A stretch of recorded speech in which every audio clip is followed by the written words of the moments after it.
Good evening.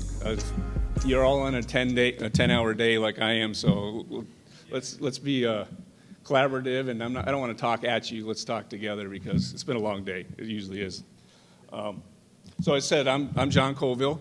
I've been with the city. I'm entering my 20th year. I've been the city treasurer since 2016. Was appointed by Mayor Steinberg and that council at that time. I'm one of 5 charter officers. I'm sure you've heard this spiel already. The other charter officers are city manager, city attorney, city clerk, city auditor, and myself. The charter just basically says we deposit and invest city funds, and I can appoint my own deputies. Very basic. Well, we do anything but basic in my office. As I mentioned, we invest city funds. We invest for the city Pool A, which is about $1.8 billion, which is short-term investments that entities like the library, CADA, some of the local regional committees are involved in. So it's all short-term money. It's governed by state code. We also, which is unique to Sacramento, we have a defined benefit similar to CalPERS. Anyone hired prior to 1978 is in the CalSTRS. There's only one active employee still there. She's 80-something years old and has no desire to retire. We have about, and you'll see, I'll go deeper into it. I just give it up. So that's about $250 million, and that's, like I said, it's different because we invest in stocks, bonds, and we do an options, covered call options overlay in that portfolio. Give you my background. I graduated from college from San Francisco State. I can't remember if it was 91 or 90. That's how old I am. And I joined Franklin Templeton. I was with Franklin Templeton for 7 years. After that, I went to work for Barclays Global Investors as an investment officer, a transition manager, managed global assets. From there, I went and I worked at CalSTRS for 2 years, where I was a co-manager of a $17 billion Russell 1000 fund. And then I was recruited to come to the city back in 2004. So I've had the gist of my career has been 30 years of investing. Debt issuance was new to me at the time, so it's been a learning curve. And unfortunately, my debt manager, who's brilliant, is actually in D.C. right now trying to figure out the speaker issues. But no, he's visiting D.C. with his child, and he just happened to be there when Kevin McCarthy got let go. So we manage city banking relationships. So there's the three different departments I have is investments, public finance, and banking. As you'll see, we do all this supposed to have 13 FTEs. We actually only have 10. The mayor's asked me to hold back 2 vacancies for savings. But we do manage those 3. Of the 10 employees we have, 7 of them are women. 2 of my department heads are women, excellent employees. So as I mentioned before, we invest in about $2 billion worth of investable funds for the city. 1.6 is City Pool A, which I mentioned is cash flow for the city. It has to be invested within 5 years. Can't go longer than 5 years due to, if some of you might date yourself, Orange County, when Orange County went and invested beyond 5 years into 30-year bonds and then ended up having to go bankrupt. The state of California decided we're going to start mandating how local jurisdictions can invest money. So they put a very rigid recipe on what you can invest in. It's got to be investments of 5 years and less. It's got to be investment grade. There's a certain limitations on commercial paper. There's certain limitations on municipal bonds. It's very rigid on what you can do to make sure that, number 1, preservation of principal, number 2, liquidity, and number 3, the final aspect is trying to get yield for the portfolio. As I mentioned before, SCRS is our closed defined benefit plan. Most of us are in CalPERS. Like I said, anyone before 1978, there's 1 employee left. There's 800 beneficiaries that are in the SCRS portfolio. It's similar to CalPERS, except that we only invest in fixed income or bonds and equities. We don't do private equity. We don't do real estate. We don't do commodities. We don't do anything. And strangely enough, every year we beat CalPERS from a total return performance standpoint. And we also do a covered call option overlay in the portfolio. So it's where we have positions. We take a bet on how far they're going to rise within the next month, and then we sell covered call and get premiums for that to help offset. Because the portfolio spends about $30 million, or $30 million a year in payments to its beneficiaries, but it only takes in $15 million in investment income. So we have to either generate more income or liquidate principal in order to meet. So it's basically a closed portfolio that's supposed to go to zero by 2050. I firmly believe there's going to be a chunk of money left over when we get done, because $240 million left over with 800 people, and the average age being 78 to 80 years old. You do the math. And we deal with an actuary every time, and every time the actuarial underestimates how many beneficiaries die every year. So it's coming. We're going to have a bunch of money at the end of it. Our actual assumption for this plan is 6%, so we need to generate 6% in order to be fully have no liabilities at the end. We're at about 97% funded. Like CalPERS and CalSTRS, they're 68 to 72% funded. So we're basically funded so the city doesn't have to give any contributions annually. We also manage money for SHRA, the Housing Authority, and land, which is and land, Hart, and Clark are all three endowments that were given to the city for specific purposes. And land is for the poor and indigent. So what we do is we invest money, and they cannot spend the principal, but they can spend the interest. We generate about $175,000 to $180,000 a year that they can give out to CMOs for the poor and indigent. Hart is for seniors. We do similar to that. We have to generate $400,000 every 5 years for them to build new senior centers, to do new senior programs. And the Clark Scholarship Fund is we generate, they give out $10,000 worth of scholarships to high school seniors in Sacramento every year, and we generate money for that.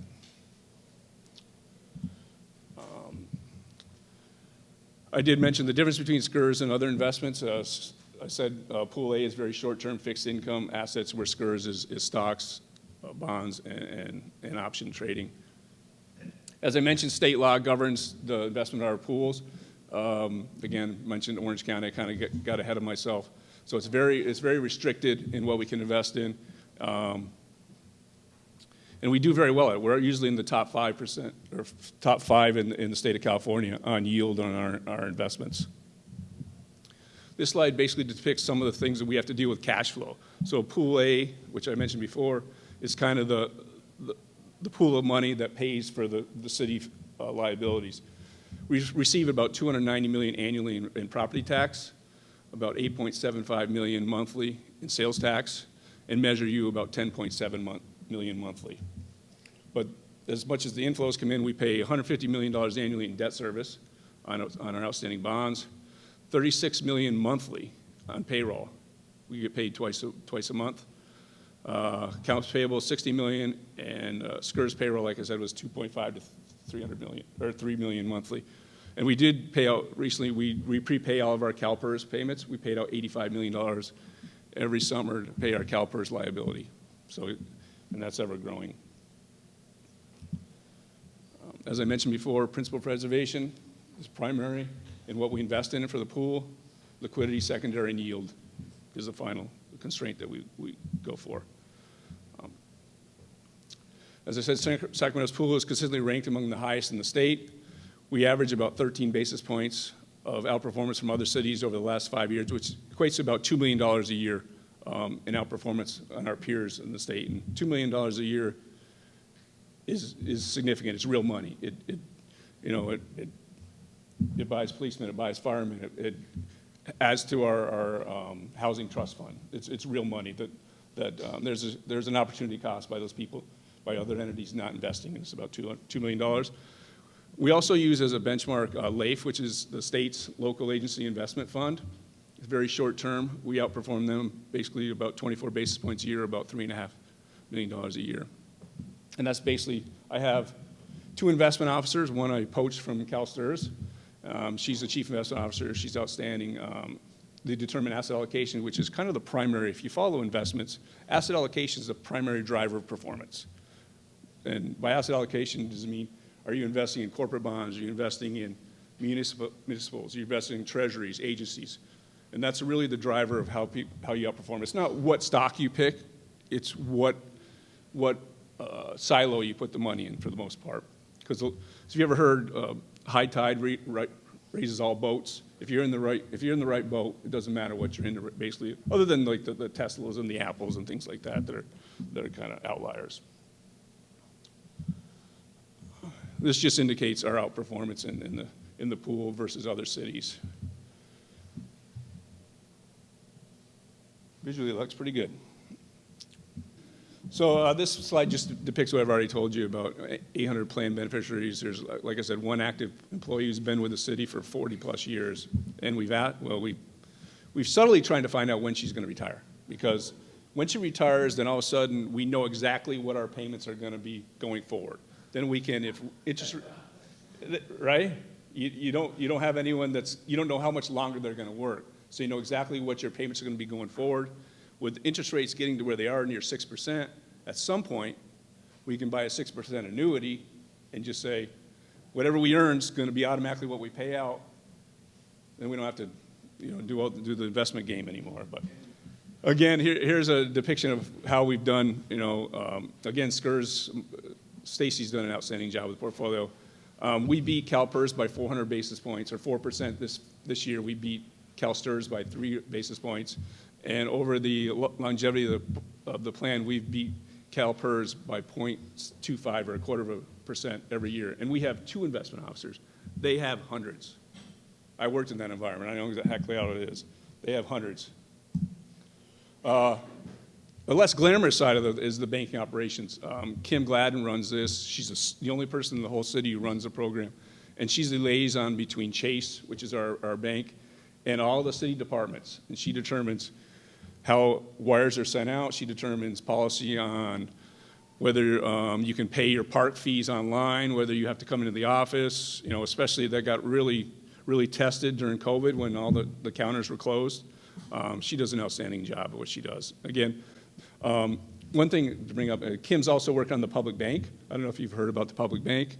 San Francisco is about ready to, after 5 years, they finally got the go-ahead from the county to go ahead and create a public bank. A public bank being something that's kind of monitored by the local jurisdiction. Instead of me putting my money in Chase and BNY and JP Morgan and anything, the money would go into a local bank, and we would use those funds to make loans for climate issues, for small businesses, for equity issues. It's conceptually it's great, but it's only come to fruition in one state, and that's North Dakota, and that was in the 1920s. So there's several jurisdictions in California that are working on it.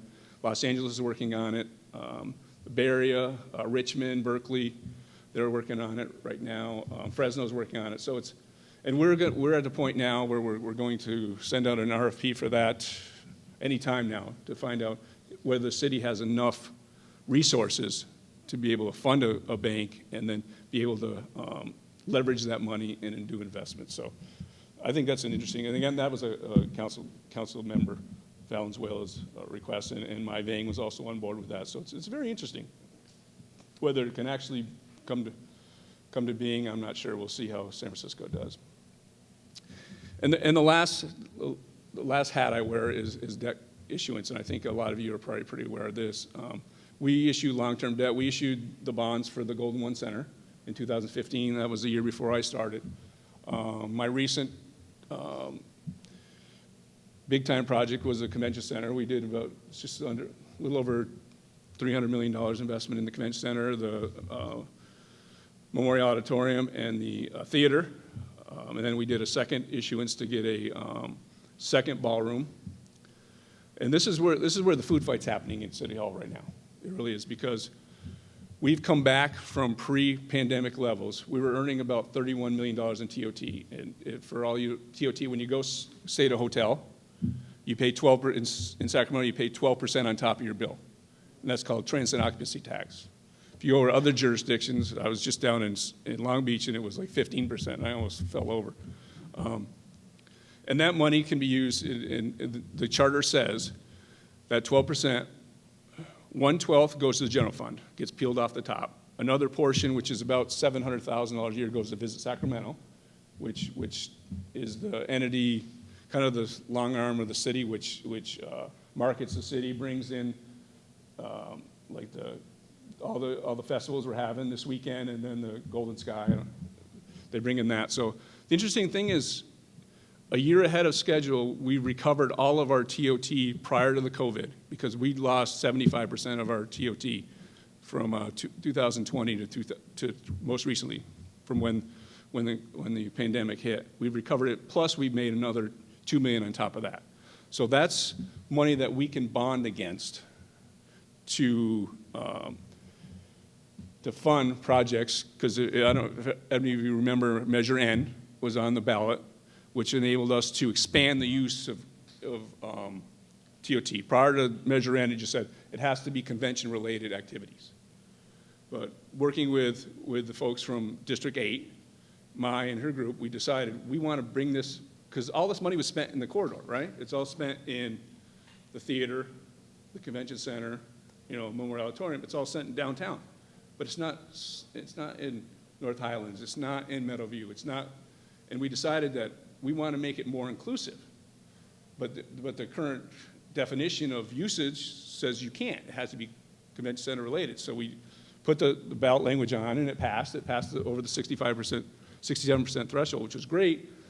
And now we have $80 to $105 million to spend. So hence the food fight, because we have the 102 acres in Meadowview, which I'm having multiple meetings about. And we have, the mayor wants to do the riverfront. He wants to upgrade Old Sac to a tune of $27 to $32 million. And then Granite Park, which is in Councilmember Guerra's, they want to build more soccer fields to bring in, I don't know if you have kids that played athletics, you know how you had to go to play baseball, you had to go to LA and you had to stay in certain hotels, and then you just to play these games or basketball or what have you. He wants to have a pay to play there. And Visit SAC tells us we're going to need 16 to 20 soccer fields in order to attract those kind of events. So the big decision now, and again, it's over my, I create the value, I don't create the policy, right? So if any questions you guys want to ask me, I don't create policy. I'm just trying to find solutions for things. So we have $70 to $100 million. We have 3 projects that really want this money. We need to find the best usage. And that's kind of taking up a majority of my time right now, meeting with Visit SAC, meeting with developers, meeting with the council members, trying to find, meeting with the mayor, because he's kind of driving the bus as usual, trying to find the best usage of that money in order to put it in the communities and generate more TOT. That's the nexus. It needs to generate more TOT. So it needs to generate more hotel night stays to continually replenish the money so we can do this again in 5 years. When I'm gone. I got 3 years, I'm done. 25 is enough, I'm sorry. So that's what we do with debt.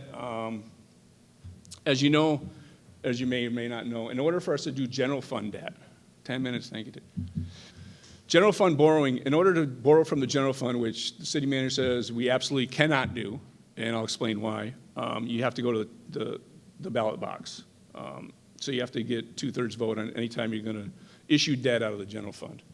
But there's other ways around it. There's lease revenue bonds, which is a nuance to use general fund monies, but not directly attributed to the general fund. But the council set in place when Steve Hansen was here and Jeff Harris, which is probably 4 years ago, 2 constraints that I need to meet in order for us to issue general fund debt. And I thank them for putting it into place because it saved me a lot of. Daryl, no. Telling Daryl, no, we can't do it, Daryl, I'm sorry. The 2 constraints are that it has to pass a stress test, meaning that the general fund with new additional liabilities to it needs to be able to fund the additional liability. And we used the 5-year budget that finance puts out, and then we had a financial advisor project that even further. And then the second constraint is we cannot issue debt more than 6% of net general fund revenues, which we're fine with that because general fund revenues are about $700 million a year, and we don't have anywhere near that. But we can't pass stress tests because the FA said, sure, your revenues are growing at 2.6% a year, but your expenses are growing 3.8% a year. So the lines are going to cross, and at some point, expenses are going to be over over revenues. So when the mayor came to me and said, we want to issue a $100 million housing bond, great use of money, unfortunately we can't pay for it. And it doesn't pass the constraints that the council itself set. So the ability to issue debt out of the general fund is kind of a non, until we generate new revenues or unfortunately lay people off. Because that's what we did in 08, 09. We had 5,000 employees in 08, 09. By 9, 10, we laid off 25% of them or somewhere in that. And that was tough. I mean, I remember swiping my badge when I came to work and hoping it worked. Because, and I was the chief investment officer at the time. So, I mean, it was scary times. And my fear is that we're getting that way again. We're bringing on a lot of FTEs that we can't afford because as you've seen from the budget, and I'm sure the budget finance come to you, we're looking at red numbers in 3 or 4 years, and that doesn't count labor costs. The only labor contracts are only 2 to 3 years, and labor's 5% a year. That just geometrically increases. So it's difficult conversations with electeds because I'm looking at the city surviving perpetually, right? And they're looking at cities surviving through their term or whatever because they really want. There's a mismatch of ideas kind of there. I think this is really interesting. I think you'll find this interesting.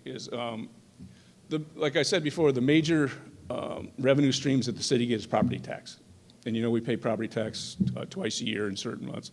So as you can see, in July through November, we're paying out more than we're taking in, but we get our big property tax payments in these months, and we have excess money.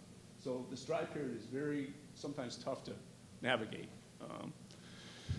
Hopefully, like we have excess money, we put it out to meet those needs during those months. But in the past, we've had to issue what are called RANs, revenue anticipation notes, short within 1 year, that just to get us through that dry period. So we would issue debt, we'd get money all the way here, and then we pay it back, just because there were dry periods. And I think that's we haven't run into that since 2010, but you never know, with the way the economy is looking now. So again, I think what's interesting is the city's credit rating. We've continually been recognized as very stable, very strong, very, much to my surprise, very financially aware. Creating the Economic Uncertainty Fund, which initially was started to do 10% of revenues. Now they're trying to target 17%. There's about $80 million in there. As you can see, when you're spending $30 million every 2 weeks on payroll, that isn't going to last a long time. But the rating agencies like some of the things we do.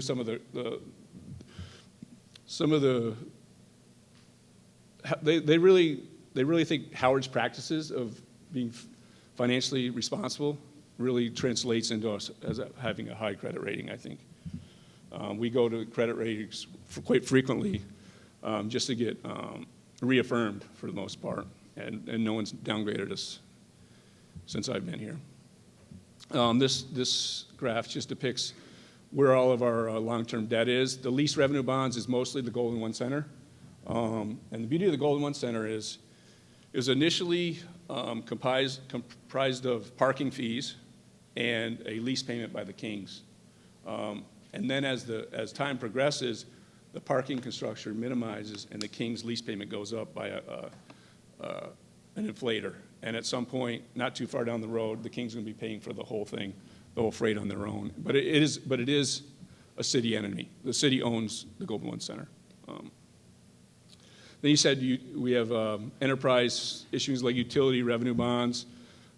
In order to do the water, when we did the McKinley Vault, we had to borrow money for that, the water meters and things like that. Land secured bonds, CFDs, if you guys pay Melrose in your houses to pay for streets, roads, schools, the city issues that, but it's backed by the landowners. And that's the majority of what we're doing now is land secured. I think this is interesting. This graph shows you, when we start to see some debt relief, you know, in the past 2030, we all of a sudden see where we got some capacity, where we paid off most of our bills, if the status quo remains, but good luck with that. And notable things we worked on recently, the renovation of both water treatment plants, construction of the Golden One Center in 2015, the Convention Center Complex 2018, the ballroom, as I mentioned, a year later, and we've done CFD for the rail yards in hopes that MLS is coming. And what we're working on now is that we're doing refinancing of the water bonds. We're issuing new CFDs, or Community Facilities Districts, in Delta Shores and Greenbrier up in Natomas. And as I mentioned before, we're looking at issuing a second tranche of TOT bonds for one or all three of the projects I mentioned earlier. So that's all I got.